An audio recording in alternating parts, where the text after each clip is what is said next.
Bé, noies, abans de passar al següent text, del País moribund, volia fer un aclariment de tipus lingüístic o lèxic. En la pàgina, si vosaltres hi aneu, 75, al final de la narració precedent, en Panets passeja el cap, en la quarta línia, abans, vull dir, començant per baix, abans d'arribar al final, la paraula tifeja us l'he identificada amb fer pudor, fer tuf, l'he confosa amb tufeja. En realitat, tifeja vol dir fer el tifa, que té molta relació amb el contingut de la narració. Fer el tifa significa presumir, ridículament. Això és el que feia Panets i aquesta era la condemna, bàsicament, de tot el text. Aquest personatge, i per aquest motiu hi havia la deformació grotesca. Fet aquest aclariment, passem ja al País moribund, últim dels textos, de les narracions que componen aquesta primera part de l'obra. El País moribund, veureu que el títol ja és prou explícit, en algun moment ens ha aparegut aquesta preocupació per la vida col·lectiva, una vida que transita entre la incultura, la ignorància, la indiferència, la mesquinesa, la poca honradesa, etc. Per tant, tots aquests vicis col·lectius són un llast per a aquest observador sagaç que és Salvador Espriu i que d'alguna manera posa damunt de la taula tots els defectes i vol, en algun moment fins i tot ens parlava de la voluntat de reformar, de canviar, tot i que considerava que era tot plegat, diguéssim, una vana il·lusió, acabava en fracàs aquesta aspiració a la reforma. Per tant, veureu com la preocupació col·lectiva pel país, per la seva realitat, pel seu destí, pel seu futur, és visible en aquesta narració.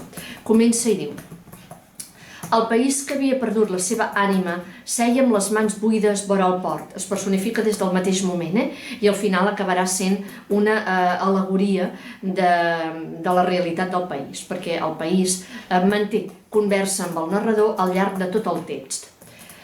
Les mans buides vora el port, fixeu-vos les mans buides, és a dir, no té res, els esforços són vans, són buits, i mirava amb tristesa les aigües mortes quan jo vaig arribar. Fixeu-vos, per tant, mans buides, aigües mortes, quin sentiment de desolació absoluta. Seria aviat com elles, com les aigües mortes, s'està referint. Ja ho veus, no expresso res de meu autèntic.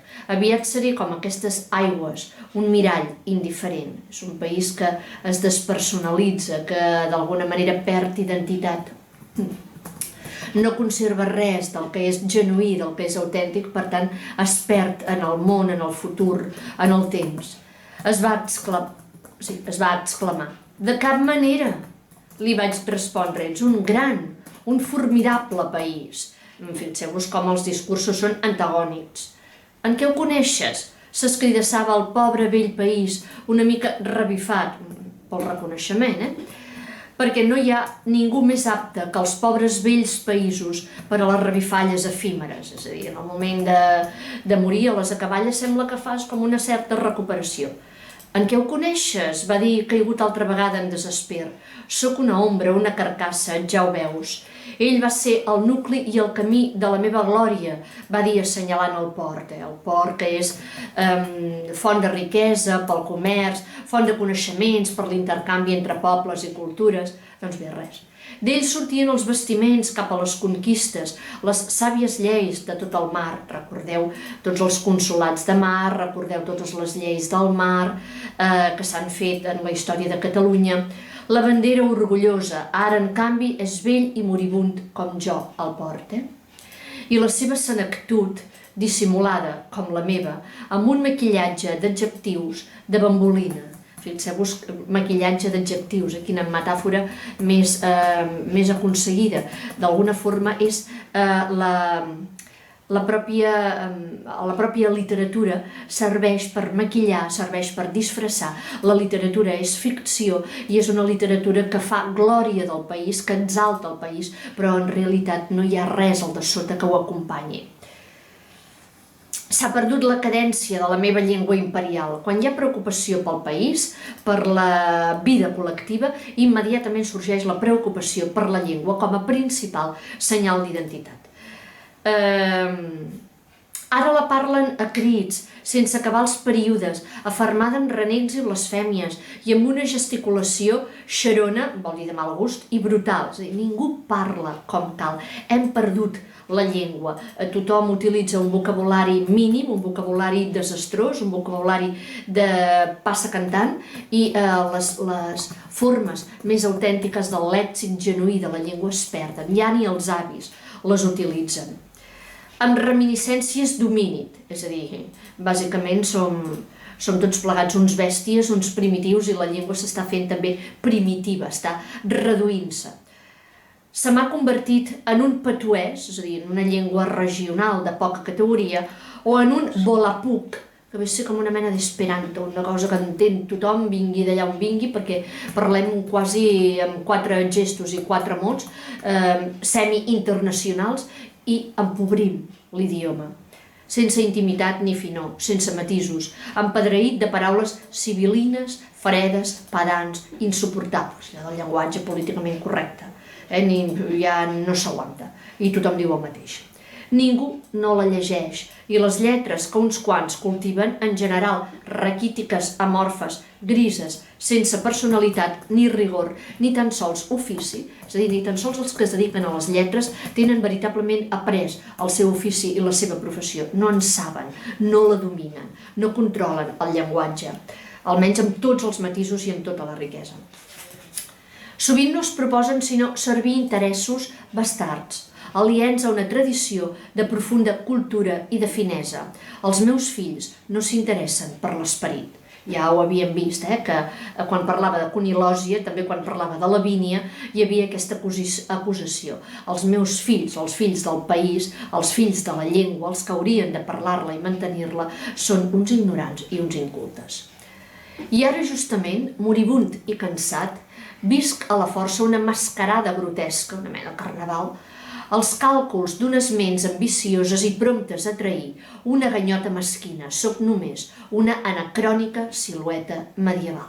És a dir, no soc res. Soc el record d'una glòria passada de fa molts segles, però al capdavall una màscara de carnestoltes.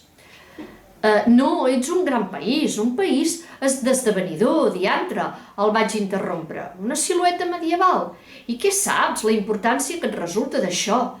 És a dir, bé, ja d'alguna manera el narrador intenta animar-lo i dir-li és igual, encara que tinguis la teva glòria ancorada a l'edat mitjana i en el món medieval, això és important i és un patrimoni, és una riquesa, no la menys tinguis d'aquesta manera. Bé, ara avanço una miqueta fins pràcticament la meitat de la pàgina, després d'un signe d'interrogació, quasi al final d'una línia que diu: és la teva hora, l'hora del teu mar, de la teva llengua, del teu imperi, de la teva glòria, del teu seny.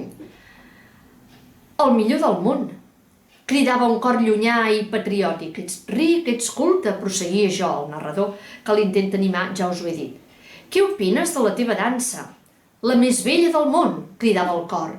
Fixeu-vos com la multitud sempre apareix amb una actitud acrítica, amb una actitud de no pensament, amb una actitud supersticiosa, cega, massificada, amorfa. I de la teva cançó popular? No n'hi ha d'altra, la, cantava el cor. I dels teus hospitals pròspers, de la teva pau pública, de la teva polidesa ciutadana, de la bonomia, és a dir, del bon cor, de la bona manera de ser, dels habitants del teu camp. No et pots complaure més en la barroeria i la brutícia. Ara ja estem lentament caminant d'una pendent de la corba cap a l'altra. És a dir, l'està adulant tant el país i cantant les seves glòries que ara fins i tot presenta com un elogi allò que en realitat és un defecte del país, que es rebrega, que es remena en la brutícia, en la barroeria, en el primitivisme, en l'actitud grollera, inculta, animal, salvatge, etc. Però ja no hi ha distinció, és tan acrítica, és tan poc crítica, tan poc capaç de pensar per si mateixa, aquesta multitud i aquesta veu del cor, que tot li sembla bé, sigui bo o sigui dolent, ja no hi ha distinció perquè ja no hi ha criteri. No pots mobilitzar en auto més desvergonyits captaires, no pots ignorar més del que ignores. Tot té un límit, l'has aconseguit, no has d'exigir res més al teu esforç, és a dir, està al límit de tot, per tant, se n'ha de complaure, però en realitat està al límit de ser salvatges, de ser animals, de ser impresentables, de ser primitius, de tot això, de ser bruts, grollers, etc. Recordeu un d'aquells versos d'Espriu a la pell de brau que deien: ah, que cansat estic d'aquesta meva vella, pobra, bruta, trista, dissortada pàtria. Fixeu-vos, doncs, en l'acumulació, en l'enumeració d'adjectius, tots ells negatius, referits a aquesta visió de la pàtria com una pàtria que ofereix un aspecte desolador. I seguim. Moribund, qui posseís la teva salut? La teva empenta. Em demanes proves? Quina altra que la de la teva gran ciutat Eduard? Ve a ser com una mena de... Un Eduard és una població àrab de tendes, una mica caòtica, per tant és com un zoco, aquesta ciutat. Anàrquica, modèlica, pretensiosa, nou rica, sense gens de confort. Esteu veient la ironia? És a dir, està enaltint i elogiant allò que són defectes. La millor de totes, exultava el cor. Això sí, no es pot negar que cap altra no és més esventrada ni eternament apedaçada. És a dir, són ciutats destartalades, desmanegades, no són ordenades, no són endreçades, no són europees, no són civilitzades, són caòtiques, són africanes. Però igual no hi ha distinció entre elogi i crítica. Va convenir al país. Afegeixi també el sentit mordaç, acerb dels veïns de Lavínia i dels domiciliats en els seus àmbits. Escolta'ls. Per tant, Catalunya també té uns veïns, té uns habitants que són mordassos, crítics, malparlats, xafarders, tots els defectes que vulgueu, com a multitud. Escolta'ls, li vaig dir. No es pot viure en aquesta càvila. La càvila també és una mena de població àrab tirana caòtica, no és una ciutat civilitzada, una ciutat europea, com tindríem tots nosaltres, en tindríem la imatge. Deia la veu del pedagog Efrem, que ja ens torna a sortir. Què hauran de pensar de nosaltres els corongos dels nubes? És a dir, fins i tot les tribus africanes d'alguna manera tenen pensaments estranys quan ens contemplen a nosaltres de primitius i salvatges que arribem a ser. Hélas, hélas, la bêtise humaine. Això també ho deia un altre personatge, justament Pulcre Trompeli, quan vam llegir el relat sobre Eleuteri, la mort d'Eleuteri, aquell que es titulava Tòpic. Recitava l'harmoniosa gorja de Pulcre Trompeli. És aquest el que ho deia. Som d'un país de cinquena o potser de sisena categoria, afirmava amb una satisfacció evident Eco Lampadi Miravitlles, un altre personatge que apareix, fixeu-vos, en la ironia del nom. Els alemanys varen organitzar fa poc un concurs colossal. El tema desenrotllar era bases africanes de cretinisme en els homes i en els pobles. Nosaltres n'hem resultat guanyadors. Som els més cretins, som els més salvatges, els més africans, encara més que els africans.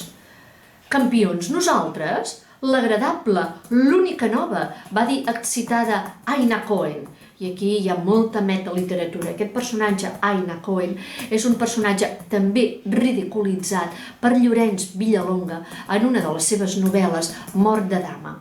Aquesta Aina Cohen és un personatge però real, formava part de la intel·lectualitat mallorquina i tot i que ha estat una dona que ha tirat endavant moltes activitats culturals que han fet prosperar la llengua i la cultura a Mallorca, d'alguna manera tant Llorenç Villalonga com aquí el mateix Espriu la sotmeten a caricatura perquè és una persona que té un cert punt de pintoresca, d'acord? Un cert punt de personatge típic de Mallorca, d'acord? Jo diria que se la imaginen una mica vestida de mallorquina amb l'ensaïmada sota el braç, val? I diu així, la poetesa exímia, vol dir il·lustre, no huiu com el rossinyol refila per la victòria, representa que ho diu Aina Cohen, aquesta poetesa exaltada, però exaltada amb ironia i amb sarcasme, deformada grotescament.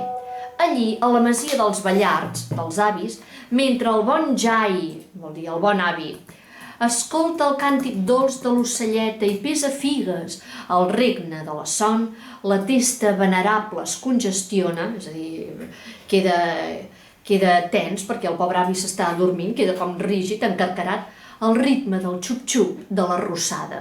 mentre va fent xup-xup l'arròs, l'avi s'adorm escoltant l'ocelleta. Aquests són els versos que escriu Aina Cohen, ja veieu que absolutament típics i que absolutament tòpics i una mica anecdòtics. Per tant, hi ha deformació i hi ha caricatura. No oblideu, germans, que som els predilectes de Nostre Senyor. Penseu que moltes vegades Espriu identifica Catalunya amb el poble escollit per Déu, amb el poble d'Israel, amb el poble jueu. Moltes vegades en la seva obra aquest paral·lelisme té una funció explícita com a primera història d'Ester, és a dir, la identificació dona el motiu literari de tota l'obra. Per tant, hi ha una mica aquest orgull de sentir-se poble escollit, com que som un poble minoritari en el conjunt de l'Estat, per tant ens sentim una mica triats, una mica seleccionats per la mà divina. Va afegir la suau recitadora després de desfermar i de rebre uns aplaudiments entusiastes. Que no senties, Aina, que no les senties? Te n'has convençut ara? Vaig preguntar al país. Sí, va dir ell, entendrit. Però em noto tan caduc. Quin fred, tot em roda, em moro. Vaig xisclar de sobte. L'infart va ser fulminant, el país mort d'un atac de cor. I no vaig tenir temps d'auxiliar-lo. El cos queia amb clapoteig a les aigües encalmades, és a dir, fent aquell soroll d'alguna cosa que cau a l'aigua. Plop, plop, plop. En un solitari indret, i jo era el testimoni únic del petit esdeveniment. Fixeu-vos com el narrador s'alça com l'única mirada, l'única veu que anuncia la mort del país. Els altres estan tan satisfets, tan cofois d'haver-se conegut, de saber-se els millors del món, aquesta actitud del cofoisme, de sentir-se extremadament satisfet del que un fa, del que col·lectivament és el país, quan no hi ha gaires motius de satisfacció, és també el que denuncia Salvador Espriu. Ell és l'únic que el veu. I fixeu-vos en el que també és un final de denúncia molt explícita. Fa el narrador. Ell és l'únic testimoni, del petit esdeveniment. Mullar-me per ell? Vaig reflexionar. Ja en trobarem un altre, que ens lluirà més. Si aquest país no anava bé, si aquesta societat no era prou bona, ja en fabricarem, ja en farem un altre. Vaig a telegrafiar la notícia. Això sí, el morbo de saber les desgràcies. I la premsa groga, sensacionalista, que d'alguna manera s'alimenta de l'escàndol, aquí també apareix. És més essencial que intentar de salvar-lo, és a dir, escampar la notícia de la mort, més que no pas salvar. És com aquells voltors paparazzis que fan fotografies del mort, del ferit, de la sang i el fetge, abans que intentar auxiliar el pobre que està estirat a la carretera o on sigui. Quin èxit periodístic que serà, vaig meditar mentre me n'allunyava. Fixeu-vos, doncs, com li denega els socors i l'auxili. Què diu aquest beneit? Preguntaven l'endemà els conciutadans en llegir el telegrama. És a dir, posa la notícia esquemàtica perquè arribi a tothom en forma de telegrama. Què diu? Vell país ofegat ahir aigua esport. No s'ha identificat cadàver. El país es va morir. Visca! Fins tenim un país que se'ns mor. Vejam, en volem de tants. Fixeu-vos com la ignorància i la incapacitat per la reflexió és aguda en tota la gent del país.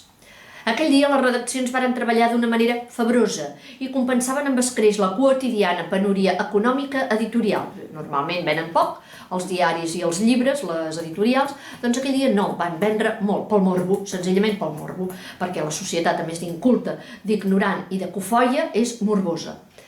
Almenys en varen vendre una 50ena d'exemplars de la pila de periòdics que hi havia i hi ha en llengua nostrada, en aquella llengua que amb tant de delicat amor després n'han dit intel·ligiblement vernacle. És a dir, aquella llengua que és la pròpia, aquell dia va vendre molts exemplars. Fixeu-vos, una cinquantena. Per tant, la gent continua sent, tot i el morbo de la notícia, extremadament inculta, extremadament poc propensa a llegir, a formar-se, a pensar pel seu compte, a instruir-se. És la crítica al cofoisme, a l'autosatisfacció, que a vegades no té altre fonament que la misèria, la mesquinesa i la amoralitat dels conciutadans. Fins aquí.